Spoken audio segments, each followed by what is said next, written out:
winds blow train off tracks in Lufkin, Texas.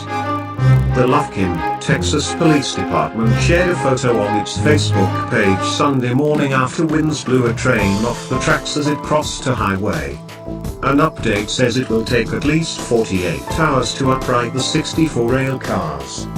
Police advised drivers to avoid Loop 287 near 103 West and 69 North as straight-line winds blew a train off the tracks.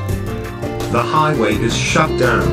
The cars were believed to be empty when a gust of wind took them off the tracks around 7 a.m. The department later commented that the National Weather Service will make an official ruling on wind speed and whether it was straight-line winds or tornadic activity.